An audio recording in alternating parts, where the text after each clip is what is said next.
This week we're doing a Q&A, so I'll be answering all the questions that I got. So if you want to get on the next round, make sure to go over to my Instagram at Nick_Leyden. And when I put the question hashtag Ask Coach Nick, make sure you put that in there so you can be on the next time we're here. So if you didn't know, I'm Nick Leyden, certified strength and conditioning coach, and I'm going to answer your question. First question we got: hey man, I need your best tips to get back into shape after being a college athlete. So myself being a former athlete, I struggled for 3-4 years to really try and find something that really worked for me. You know, I did the bodybuilding, the powerlifting, all that type of stuff, where I got super dived into like how I looked, and it really did not work for me. Like my headspace and mindset was all fucked up.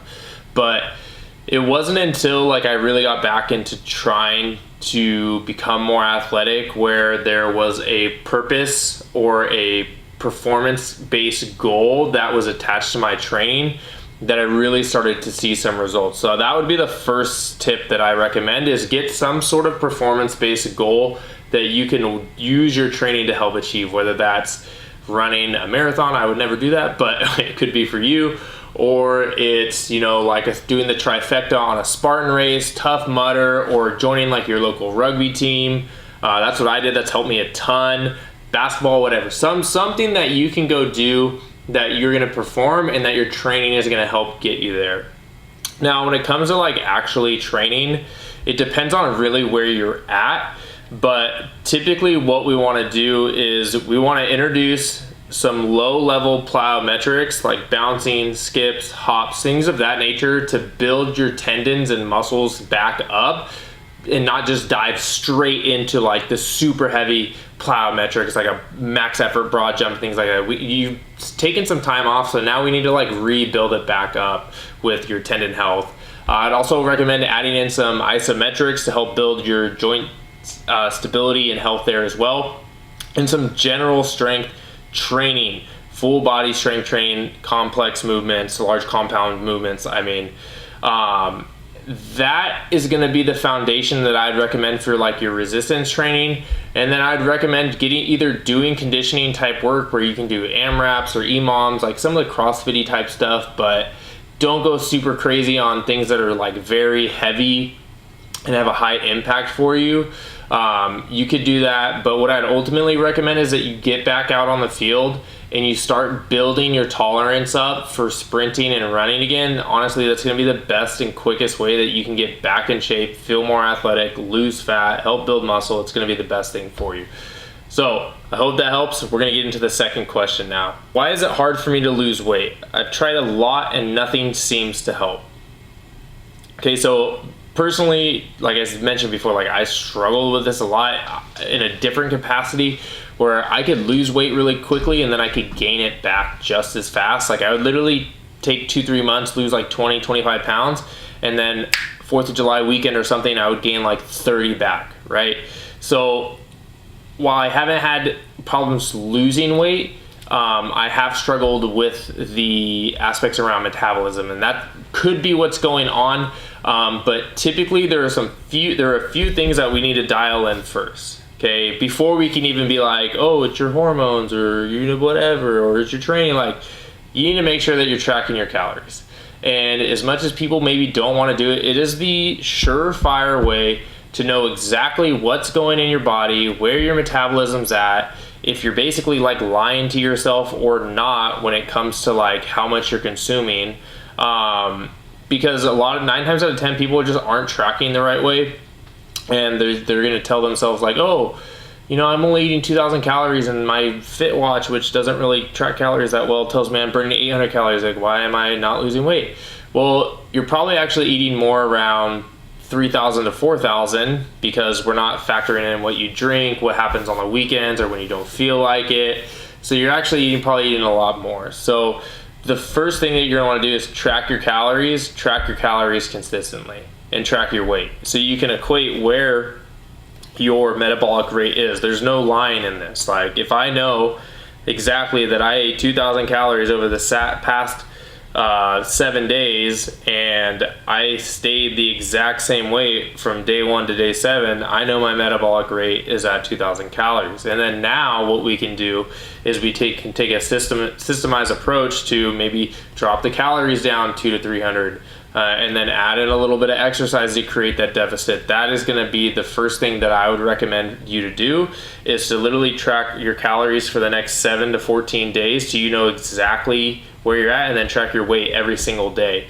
This is something that I recommend for my members inside of Peak Performance who are trying to lean out, because it's the only surefire way to not like have a online calculator tell you should be eating 1,800 calories or 3,300 calories and then it be off. This is the most effective way to know where your starting point is and then go into it from there.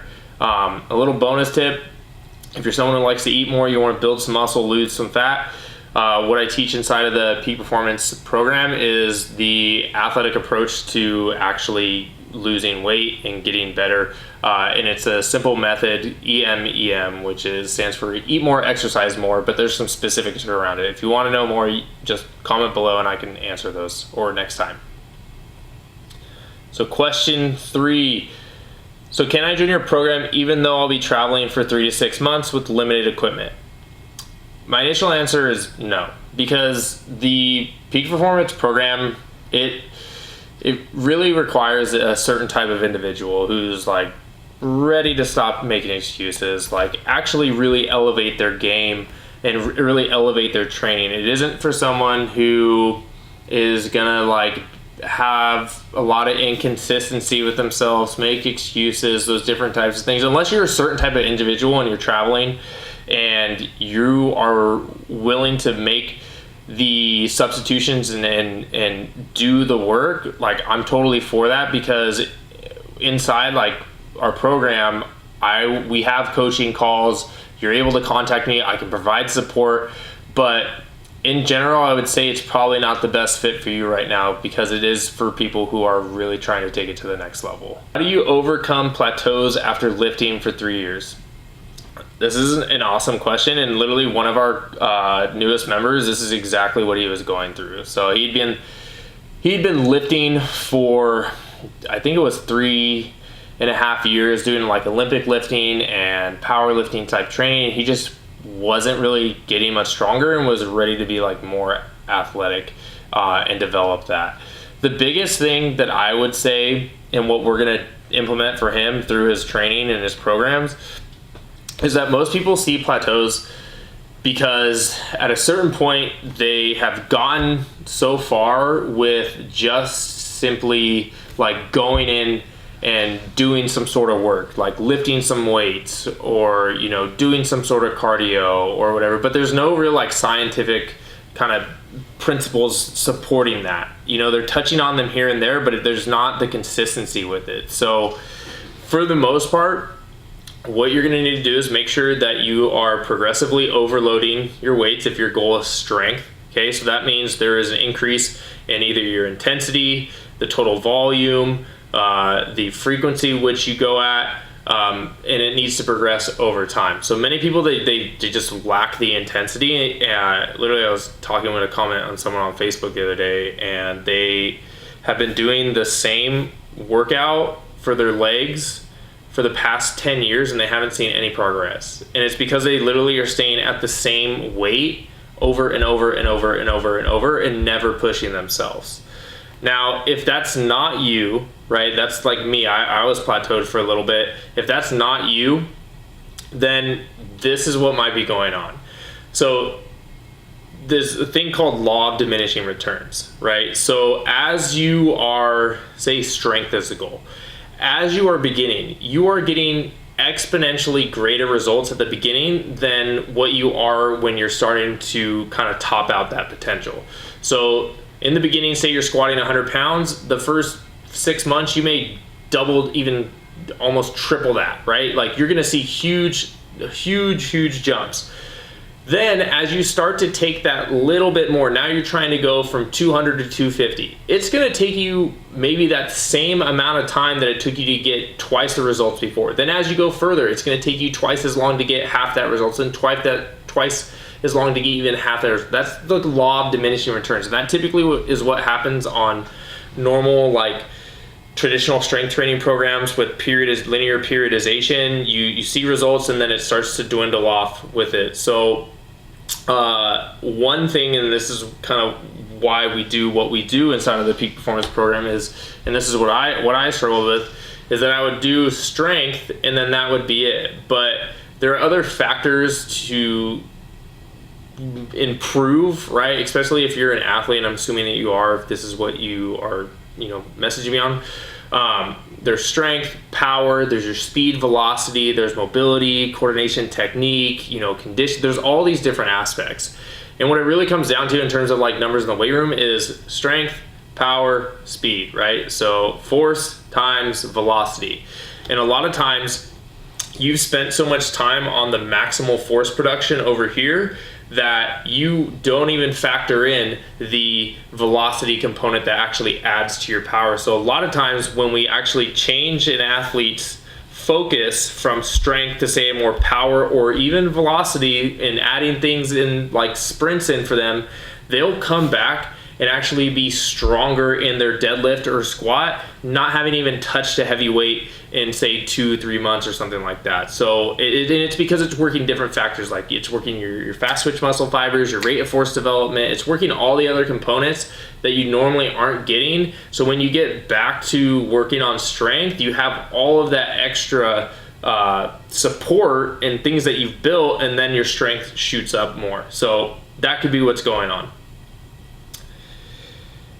Nice. Next question. So what do you think about snatches? So it depends on what type.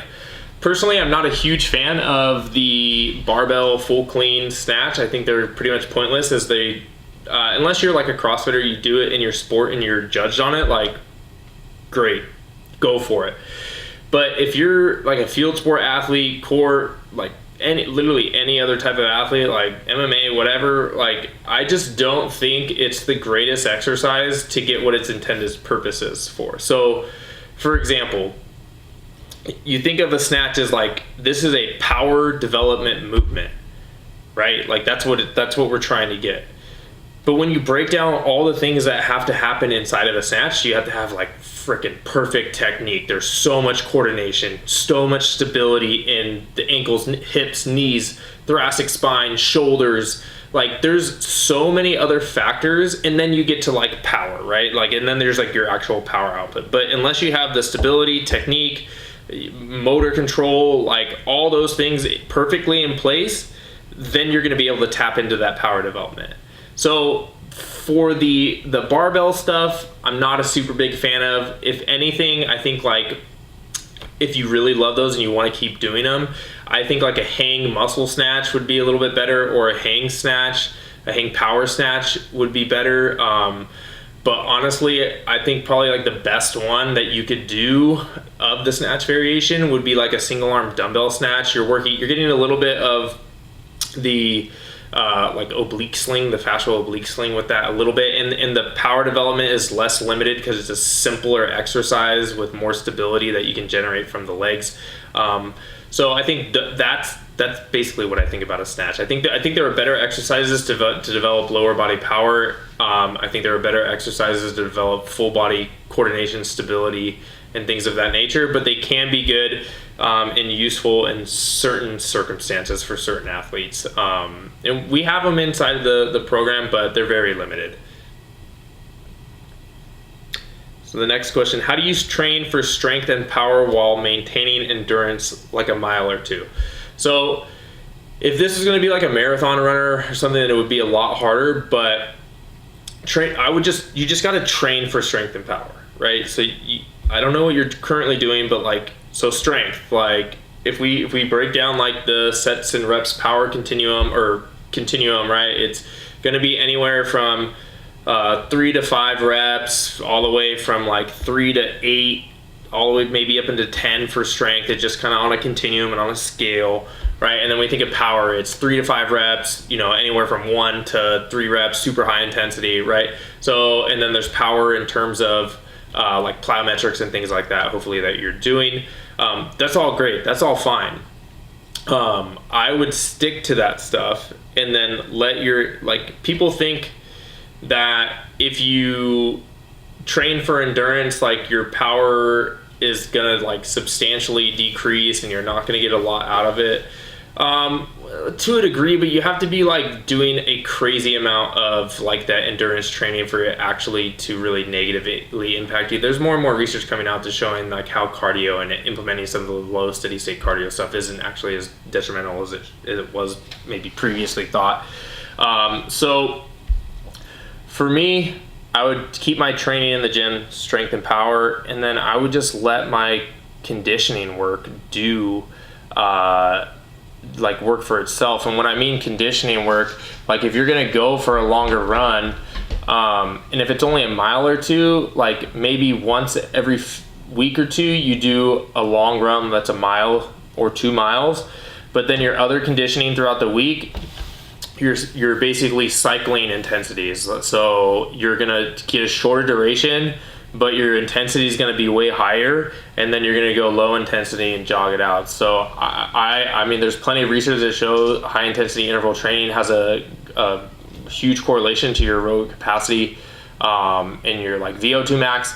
But for me, I would just get really good at being able to go short distances, hard, recover fast, and then every once in a while have a longer kind of duration. Like I was back when I lived in Austin, I didn't really do much training in terms of endurance or anything like that. It was all strength and power, it was all speed, some conditioning, and I was able to go run a half marathon just by putting my mind to it. So I don't think it needs to be crazy different than what you're thinking. All right, the next one, how do I train my chicken legs to make them ham hocks? Let's roll. Okay, so get rid of the leg day. That I hate the leg day. Like once a week training doesn't work. Like any natural non-performance enhancing like drugged up athlete needs to have more training frequency in them than a normal or not an enhanced athlete. So first thing, like your training split, like get rid of push-pull legs or the leg day once a week type of thing. And I would go into more like upper lower splits. Personally, that's what we do in our programs. Or we do like front half, back half, so anterior chain, posterior chain, or it's like full body, full body, full body, full body, right? It just depends on like your exercise selection. So definitely stick to large compound heavy strength based movements in the beginning, because we're trying to maximize the amount of mechanical tension that we're generating. So mechanical tension is king for hypertrophy. Like it has to be there. You have to progress it with progressive overload. So go ahead and heavier, right? So maximize that aspect with the large compound movements, focusing on strength, get the mechanical tension. Then you can go into some of the other aspects like time under tension is a great way. So one method we use inside of the peak performance program during our strength hypertrophy block is a 6-12-25 method. So what we'll do, say, is we'll actually go into a wave loading for the main strength movement. So say it's like a squat, right? So that's our main strength movement. We'll go into a squat, say for 7-5-3. So, and then obviously like you go heavier, the lower the weights are, maximal rest, maximizing mechanical tension. Over the weeks, we progress the reps up, we alter we progress the sets up, we alter the reps to change that and maximize the amount of strength we're getting. But then we're also doing a 6-12-25 for the opposing kind of muscle group. So we did a squat, it's mostly quads. Then we'll go in and we'll do something for the glutes, hamstrings, the posterior chain of the leg. So we'll do the 6-12-25. This is huge for time under tension, okay? This is where you're gonna get a lot of that eccentric, you're gonna get a lot of that metabolic stress, which when in conjunction with the actual mechanical tension is gonna like get that muscle growth going. So 6-12-25, there's plenty of videos I have, but real quick, so you'll do an exercise, say like RDL for 6, 4-second eccentric, go through it. You'll go straight into another movement that's similar. So maybe like a lying hamstring curl for 12, that's targeting the same muscle group for 2 to 3 seconds on the eccentric. And then you'll do another similar movement that targets the hamstrings or glutes for 25 reps. So that's a surefire way, that's a great way. that you can start to really build those legs for yourself. Next question, would you ever run a marathon? No, absolutely not. I'm playing rugby, I'm getting faster, trying to be a beast. Like, I think marathons are for crazy people, but that's me. What are your personal thoughts on creatine, considering taking it? I think creatine, despite what most mothers in the world say that it's bad for you, is the complete opposite. Like, creatine is the most researched, the most researched supplement that actually has efficacy and shown improvement. So not only are you, and for people who don't know, like, creatine isn't like a steroid. So all creatine does is provide you with a greater amount of energy stores that can be renewed faster in your system. So it feels like when you're lifting, right? So if you know the energy systems, right, the energy systems are creatine phosphate, then there's your glycolytic, and then there's your what's called beta oxidation, or your fat, like your fat stores. So creatine phosphate is that bottom one. That's not like power, speed, explosive, 0 to 10 seconds, max effort, your heavy lifting, all that type of stuff, right? So all you're doing is providing a bigger fuel tank for your body to recycle so you can recover faster between sets, so you have better quality reps, you can push the weight heavier, and then the effort that you do in there is what actually allows it to go and get better results. So that's why I would do creatine, because it's great. And there's also some functions around the brain that make it super helpful. How would you structure a program for an MMA fighter? So we actually have a full breakdown, and I'll link it below, of how we trained one of our MMA fighters, who's a Muay Thai fighter, with that. So if you want the full breakdown, all the exercises, all the plyos that went in there, how we progressed, all of that is going to be in there. I just can't get into it right now. It's literally a 30-minute training. But typically what you want to do, and for me, it's I keep it 2 to 3 times a week, full body training. Again, there's different plyometrics and power-based movements in there. There's your strength movements, okay, and then there's a lot of stability, mobility type movements in there. Now, what you can do to maximize some of the power output is do something like contrast training. Okay, that's where there's a heavy strength movement, say a dumbbell press into, say, a med ball chest pass. Okay, but again, if you want the full breakdown, just look at the link below, click it, sign up, and it'll be right there for you. When should I incorporate plyos into my training? Yesterday. They should always be a part of your training. I don't know why people stop doing plyos. It's literally the one thing that keeps you athletic, keeps your tendons healthy, keeps you explosive or more explosive, keeps your power, and actually helps you really translate onto the field. Now, with that, you need to start slow and gradually build up your tolerance to it. You can't just go do 10 sets of 10 box jumps and expect to feel great the next day. It just doesn't happen that way. You need to work from the ground up. So we have something called extensive plyos, which are low-level hops, skips, pogo hops, things of that nature. Do that to build your ankle strength. Jump rope. Literally the best thing you do is go jump rope for 100, skip 200, 300, and then gradually build. So we need a gradual increase and allow your body to adapt and recover. So start with the low level stuff, then go into the more, super power output, like a box broad jump, banded skater jumps, those sort of things. But always keep the reps low and the intent high. So maximal output for those extensive plyos with that. So how do you stay motivated to keep training? So this kind of goes back to the first question that I answered, but for me, I always needed to attach my training to a performance or a purpose that it was serving. When I was doing bodybuilding and stuff, I hated it because I was never gonna compete or any of this stuff. I just was oh, I'll look good, whatever. I didn't care about that. So my identity is because my identity was as an athlete. Right? That was my identity. And then I got away from it and was oh, I'm an average person, whatever. And that fucking sucked. Okay. If that's you right now, you're an athlete, you're always an athlete. Don't ever hide from it. Okay. Be who you are. Competitive, right? You push yourself, just be you. Okay, that's like my biggest thing. Like, don't shy away from who you actually are. And then another thing is to actually attach your goals that you have to a performance of some sort that you want to have. So, you know, like I said, it's that aspect. And then you got to understand, like, there's those two things, cool, but like, you're not going to be motivated. Like like, there are so many days that I'm just like cussing at myself, like, fuck, I don't want to do this. Fuck, god damn it, I don't want to do this. I don't want to do this. But then you got to understand, like, that's that little bitch voice in your head, and you got to tell them to shut the fuck up and actually go do the shit you said you were going to do. Which is why I think having a plan is so important, because it's like almost like, shit, this is what I have to do. It's on the list. I can't make excuses. I have to do it, rather than it just being intangible and like, I want to go to the gym today. But if it's like, no, today you got 5 sets of 3 back squats paired with, you know, some box jumps, then you got these things, then this and this, it's like, I got to do it, because there's that level of accountability, and that level of accountability to yourself and to others around you is what's going to help keep you disciplined.